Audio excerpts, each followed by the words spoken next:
अमला असंकलिठा ते हुंती परित संसारी। बोलिए भगवान महावीर। सब अच्छी तरह नहीं बोले, दोबारा बोलना पड़ेगा सारे प्यार से, हृदय की गहराइयों से, लेकिन चीखना नहीं। बोलिए भगवान महावीर। पावन चरित गुरुदेव जी, बंधु मन वच काए, भव सागर को तरण में करो हमारी सहाय। जिन शासन जिन वाणी सदा जयवंतो, श्रवण संग सदा अविचल मंगल हो।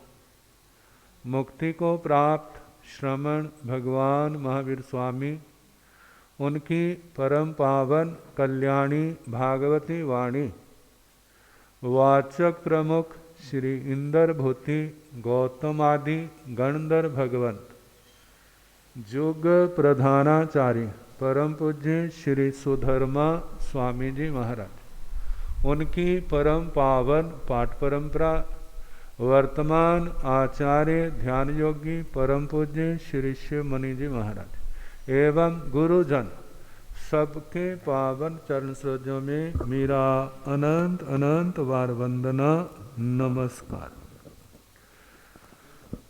उपस्थित धर्म प्रेमी सज्जनों, माताओं तथा बहनों, वर्षावास प्रारंभ हो गया। साधु साध्वियां 5 महीने के लिए एक स्थान पर विराज, सब अपनी अपनी क्षमता के अनुसार आराधना करेंगे, साधना करेंगे। आराधना किसकी और साधना किसकी? आराधना एक तो अपना हाथ जोड़ना, मस्तक झुकाना, घुटने टेकना, कहना बस आप हमारे माँ हैं, हमारा बाप हैं, हमारे गुरु हैं, हमारे भगवान हैं। बस मैंने अपनी सारी डोर तुम्हारे हाथों छोड़ दी, जैसे तुम चलाओगे वैसा ही चले। संसार में ज्यादा आराधना ऐसी होती है, लेकिन जिन शासन में जे आराधना का एक अंश है, लेकिन सारा नहीं। जो देखा जाए तो शुरुआत है। जब कोई भव्य आत्मा गुरुओं के पास आता है, वह गुरु अरिहंत भी हो सकते हैं, सामान्य केवली भी हो सकते हैं, गणधर भी हो सकते हैं, वो आचार्य भी हो सकते हैं, उपाध्याय भी हो सकते हैं, गणी भी हो सकते हैं, प्रवर्तक भी हो सकते हैं, और वह गुरनी मैया भी हो सकती है। प्रवर्तनी है, गणावच्छेदिका है, महास्थविरा है, स्थविरा साध्वियाँ है। दूसरी साध्वियाँ हैं जो ज्ञान दर्शन चारित्र तप की आराधना के द्वारा अपने कर्मों के बंधनों को उखाड़ रही। ये आत्माएं किन्होंने तो संसार का किनारा पा लिया, और कितने अपनी शक्ति के अनुसार उस किनारे की ओर बढ़ रहे हैं।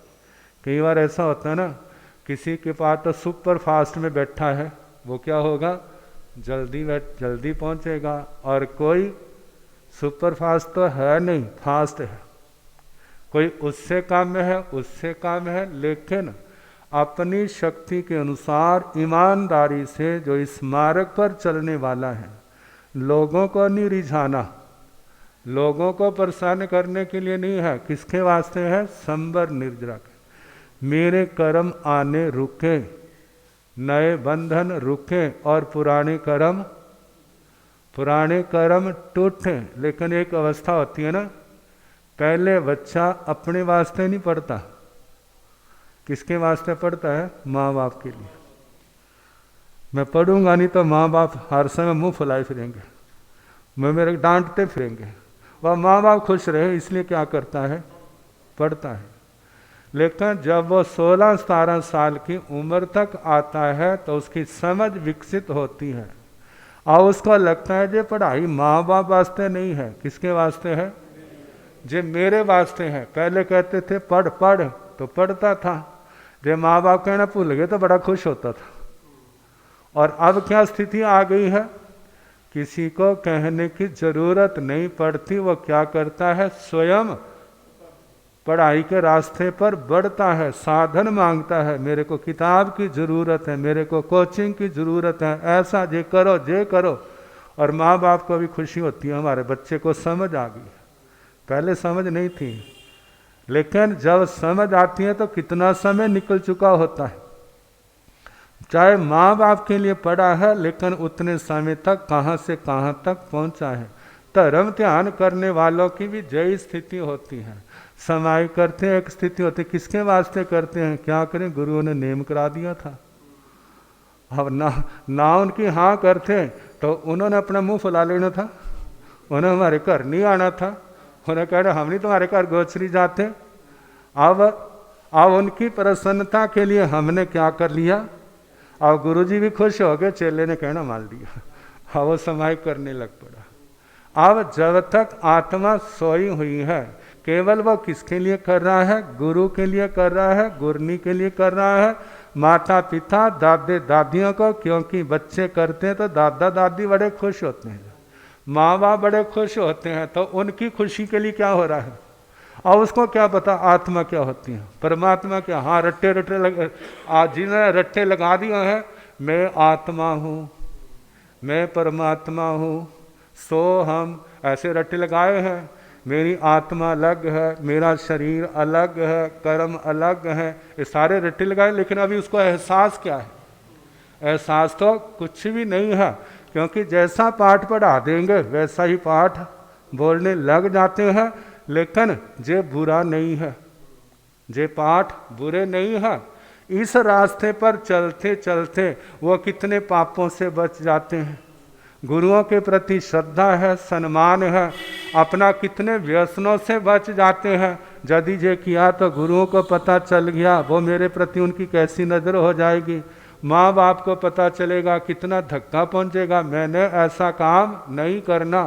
पहले तो माँ बाप की खुशी के लिए है, लेकिन जब बड़ी उम्र हो जाती फिर वो सोचता है हे आत्मा, ये तो सारा अपने वास्ते है। यदि मैं गलत काम करता हूँ तो उसका नुकसान माँ बाप को होगा, लेकिन उससे ज़्यादा मेरे को होगा। गलत काम करूँगा तो दुर्गति में माँ बाप नहीं जाएंगे, कौन जाएगा? वो करने वाला जाएगा। यदि गलत कामों से बचा है, अच्छे काम करता है, तो माँ बाप तो अपने कर्म के अनुसार सुगति को जाएंगे। लेकिन यदि उसने रास्ता सन्मार्ग चुना है तो उसका प्रभाव किसको मिलेगा? उसी आत्मा को मिलेगा। अब ये सारी बातें समझने की, हम देखें भला हम क्या है, हमारा परिचय क्या है। हमने शरण लिया है किसका? अरिहंत परमात्मा का। इस संसार में सबसे बड़ा कौन है? सारे कहते हैं साढ़े भगवान सबसे बड़े। क्या है? हमारे भगवान सबसे बड़े। तो कोई आपसे कहते तेरे भगवान ने क्या काम किया है जो बड़े हैं? देख, हमारे भगवान ने फलाने राक्षस का वध किया, हमारे भगवान ने फलाने राक्षस का वध किया, हमारे भगवान ने जे किया, हमारे भगवान ने जे किया। तुम्हारे भगवान ने क्या किया? तो आप सोचते हैं हमारे भगवान ने तो एक भी लड़ाई नहीं लड़ी, उन्होंने कोई ऐसा नहीं किया। लेकिन जानते जो हमारे भगवान ने लड़ाई की है वो किसी ने भी नहीं की। कहते ये जो बाहर के शत्रु हैं, जो निमित्त से पैदा हुए, किसके हैं? निमित्त से पैदा हुए। हमारे अंदर शत्रु हैं, वो जन्म जन्म से हमारे साथ चल रहे हैं। और वो कैसे पैदा हुए हैं? हमारी अज्ञानता के कारण। कैसे पैदा हुए हैं? हमारी अज्ञानता, हमारी मूढ़ता के कारण हमें समझ नहीं आई। आत्मा ने ना समझी में 18 पापों का सेवन किया, 18 पापों का सेवन किया, और उसके कारण से फिर क्या हुआ? 8 कर्मों के बंधन इस आत्मा के ऊपर आए। 8 कर्मों में सबसे बड़ा कर्म कौन है? मौनी कर्म है। तो फिर आप जानते हैं सबसे बड़ा हिस्सा कौन लेता है? सबसे जब कर्म आएंगे ना, तो कर्मों में सबसे बड़ा हिस्सा इनकम किसकी होगी? राजा की होगी। फिर उसके बाद मंत्रिमंडल आएगा। जनता के हिस्से तो छोटी छोटी चीज़ें आएंगी, वो आएंगी जो बेस्ट वाली होंगी। तो जो आत्मा कर्म बांधता है, उन कर्मों में जो सबसे गाढ़े चिकने अंश होते हैं वो मौनी कर्म के पास जाते हैं। जब मौनी कर्म के पास जाते हैं तो मौनी कर्म उतना मजबूत होता है। तो मौनी कर्म को ये खाना किसने खिलाया? मौनी कर्म को इतना शक्तिशाली किसने बनाया? इस आत्मा ने बनाया। और उसमें कौन कारण बना? आत्मा की अज्ञानता बनी, आत्मा की मूढ़ता बनी। गुरुओं ने समझाया, साथियों ने समझाया, ये पाप कर्म अच्छे नहीं है, लेकिन वो समझा नहीं। कहते तुम्हें पता ही नहीं है, तो मेरे जीवन में दखल ना दो, मैं बड़ा हो गया हूँ, मैं जो चाहूँ कर सकता हूँ, मुझे रोकने का किसी को अधिकार नहीं है। कहते हैं जनेणं सद्धिंग होखामी ई वाले पकबाई। कहते हैं बोलो तुम कहते धर्म धर्म करते हो। आजकल वोटिंग का जमाना है। किसका जमाना है? आजकल राजा कौन है? जिसके वोट ज़्यादा हैं। जिसके वोट नहीं है, चाहे वो कितना बुद्धिमान क्यों ना हो, कितना समझदार क्यों ना हो, उसको कोई भी पूछता नहीं है। आजकल तो इन सिरमुंडों की कीमत है। मतलब कि जितने जिसके वोट होंगे उसका राज क्या है? पक्का है। और जिसके वोट थोड़े हैं वो जीता हुआ भी क्या है? हारे के समान है। तो कहा जाता है जब शक्ति है तो आप बताओ आजकल वोटिंग का है, दुनिया में धर्म करने वाले ज़्यादा हैं या पाप करने वाले ज़्यादा हैं? देखो भला कौन ज़्यादा है? पाप कर्म करने। आप औरों की तो क्या बात कहते हैं, आप ही देखो समाइक में बैठते हो, चित्त कितना निर्मल रहता है। सोचो भला, किसी को सास ने कहा, किसी को बापू ने टोका, किसी ने टोका, किसी को बेटे ने टोका, किसी को ने बाप ने बेटे को टोका, और वो क्या है? आग अंदर लग रही है। कहने को समाइक में बैठ गए हैं, कहने को माला में बैठ गए हैं, लेकिन चित्त की क्या दशा हो रही? चित्त वैसे ही पक रहा है जैसे चूल्हे के ऊपर रखा हुआ खिचड़ी का बर्तन होता है। दूसरा बर्तन होता है, जो उस बर्तन की दशा होती है, उसके अंदर पड़ी चीज उबल रही होती है। ऐसे आत्मा के अंदर आरत ध्यान और रौद्र ध्यान चल रहा हो। कहते हैं इतना सुनने वालों की जे दशा है, जो नहीं सुनते हैं तो उनकी क्या दशा होगी। कहते हैं वह शांत है, इसलिए शांत है क्योंकि निमित्त नहीं है। जब निमित्त मिलेगा तो वो भी उससे अलग नहीं होंगे। अब वो कहता है देखो जब दुनिया में पाप कर्म करने वाले ज़्यादा हैं तो फिर मैं अकेला नरक में थोड़ा जाऊंगा। जहाँ इतने लोग जाएंगे मैं भी साथ चला जाऊंगा। कहते हैं मेरे जाने से क्या वहाँ पर भीड़ बढ़ जाएगी? कोई फर्क नहीं पड़ता। कहे देखो जब होगा हमारा जोर चलेगा, क्योंकि हमारे वोट ज़्यादा हैं। ये सारी उसकी मूढ़ता है, अज्ञानता है। कहा कि उसको ये नहीं पता, आज तो वह इंद्रियों के विषय अच्छे लग रहे हैं, लेकिन जब इनका जहरीला परिणाम सामने आएगा तो उस समय इस आत्मा की क्या दशा होगी। सारे देखते के देखते रह जाएंगे, कर्म उसी को भोगने पड़ेंगे। कोई भी कर्म भोगते समय उसका सहारा केवल रोटी पानी ला के दे सकता है, दवाई ला के दे सकता है, डॉक्टर की व्यवस्था कर सकता है, लेकिन जो अंदर वेदना है उसको कोई बता नहीं सकता, वो उसको ही भोगनी पड़ती है। लेकिन जब पाप कर्मों का जोर आ जाता है तो भगवान इस आत्मा के माता पिता बन के गुरु के रूप में, भगवान के रूप में संसार की आत्मा को संबोधन देते हैं। और अरे बड़े अनंत अनंत पुण्यों से तुम्हारे को जो मनुष्य जीवन मिला है, जो मनुष्य जीवन मिला है, और उसके साथ आजीविका के साधन आपको मिले हैं। आप आजीविका की चिंता से मुक्त हैं। आपका बुद्धि बल ठीक है, आपकी इंद्रियां ठीक है, आपका आयुष्य बल ठीक है, आपका शरीर इतना निरोग है, आप धर्म कर सकते हैं। कहा जो कुछ मिला है ना, याद रखना इसने आपके पास सदा नहीं रहना, इसने सदा आपके पास नहीं रहना। वो दिन नज़दीक आ रहा है जिस दिन ये सब को छोड़ करके चले जाएंगे।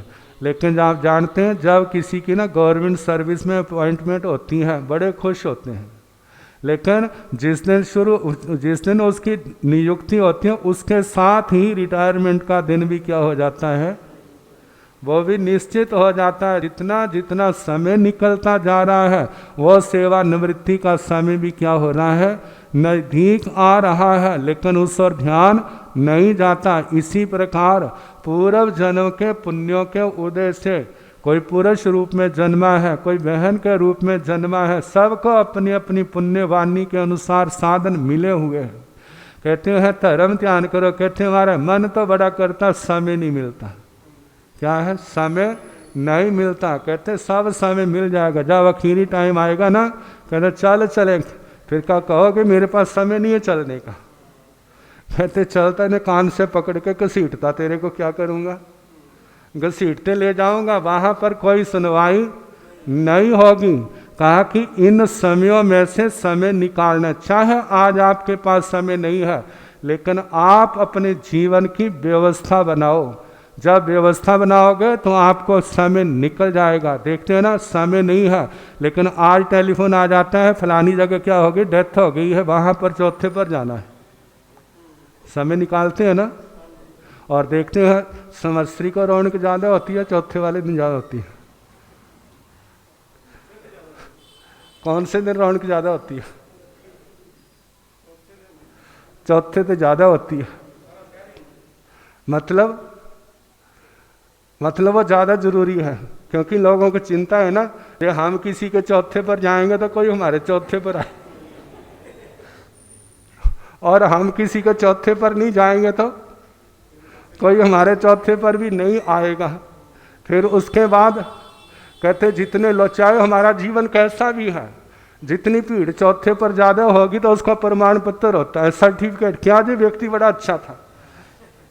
जितने लोग ज़्यादा होंगे तो इसका मतलब जो व्यक्ति बड़ा अच्छा था। और यदि लोग अच्छे ना हुए इकट्ठे तो लोग क्या सोचेंगे, इसका किसी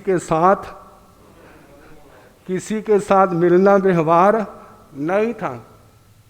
तो कहा समय निकालना पड़ता है। जब समय आप निकालोगे, आप कहा आपके जीवन में समय नहीं है, ऐसा नहीं है, आप अपने जीवन की ओर ध्यान दो। जो समय आपका वेस्ट जाता है, व्यर्थ की बातों में जाता है, उसको आप क्या करो, बचा के रखो।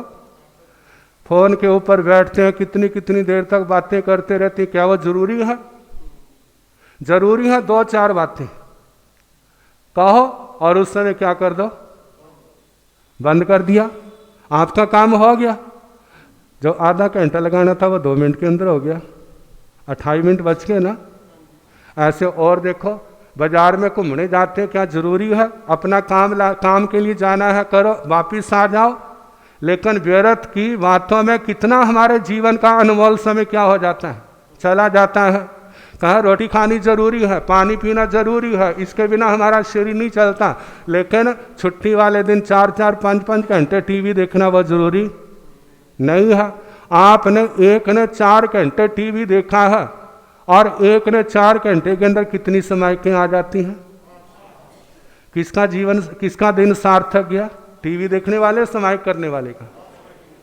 अब देखो आप क्या करते हैं, जो अपने आप से पूछो, जो ऐसे समाइकें करते हैं या टीवी में इतना व्यर्थ में कितना समय चला जाता है। कहा आज आपको इस बात का एहसास नहीं होगा, इस बात का एहसास उस समय होगा जिस समय चलने की तैयारी होगी। जिस समय चलने की तैयारी होगी उस समय लगेगा मेरा जीवन लंबा तो बहुत था, लेकिन दुनिया में तो सारा जीवन लगा दिया, लेकिन आत्मा के लिए, धर्म ध्यान के लिए मैंने कितना जीवन लगाया, आत्मा के लिए कितना जीवन लगाया है। भगवान कहते 3 कारणों से देवताओं को भी पश्चाताप करना पड़ता है। जिस समय देवता तो बन गए, लेकिन उसको देखता है मेरे से बड़े बड़े कितने देवता हैं, अरे इनमें से कितने परिचित हैं जो मेरे पूर्व जन्म में साथ थे, और ये छोटे थे आज क्या बन गए हैं, बड़े बन गए। अब वो सोचते हैं मैं बड़ा क्यों नहीं बना, क्योंकि बड़ा बनने का शौक होता है ना, मैं भी बड़ा बनूं, मेरे को भी सम्मान मिले। तो ऐसे थोड़ा मिलता, बिना पुण्यवानी से अच्छी चीज़ें नहीं मिलती। और उसके ध्यान में आता है मेरे पास शास्त्र स्वाध्याय करने का अच्छा समय था, इन्होंने उसका शास्त्र स्वाध्याय ज़्यादा से ज़्यादा किया और मैंने सो करके निंदा चुगली में व्यर्थ की बातों में मैंने क्या कर दिया, अपना समय गवा दिया।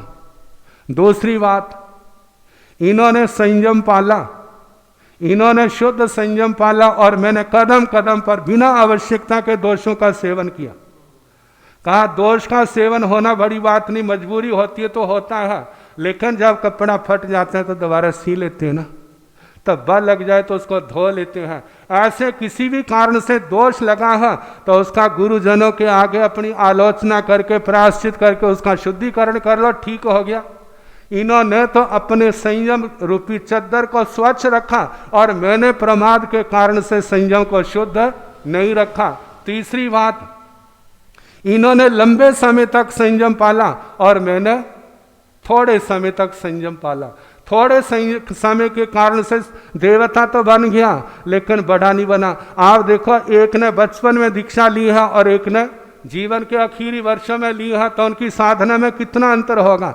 एक ने शावक वृत्ति बचपन से पार रहा है, सामायिक संवर कर रात का जो विहार कर रहा है, सामायिक संवर करता है, स्वाध्याय करता है, गुरुजनों के चरणों में आता है, उनकी सेवा करता है, भगवान का प्रवचन सुनता है, व्रत करता है। मानो महीने में एक भी करता हो तो 50 साल में कितने हो गए ना, और हफ्ते में एक करता हो तो 50 साल में कितने हो गए। लेकिन करता हो तब हुए ना, जो नहीं किए तो एक भी रोज की समाई करे तो महीने में कितनी होगी, साल में कितनी होगी, 10 साल में कितनी होगी, 50 साल में कितना धर्म ध्यान की पूंजी उसकी बढ़ गई है। लेकिन किया है तो हुआ ना। अब इसके लिए जय करने के लिए इन इंद्रियों को अपने कंट्रोल में रखना पड़ता है। जिनकी इंद्रियां बस में है, जिनका मन बस में है, जिनका आत्मा बस में है, वो तो ये धर्म आराधना करने में सफल हो जाएगा। लेकिन जो मन का गुलाम है, इन इंद्रियों का गुलाम है, कषायों का गुलाम है, वो इस रास्ते पर सफल नहीं होगा। और उसका आखिरी समय जीवन कैसा होगा, जैसे हारे हुए जुआरी का होता है, क्योंकि सब कुछ चला गया, आप पास कुछ नहीं रहा। और जिन्होंने एक एक क्षण को सफल बनाया है उनका जीवन क्या होगा, सफल। हमारा सबका जीवन सफल हो। बाकी कल बातें करेंगे।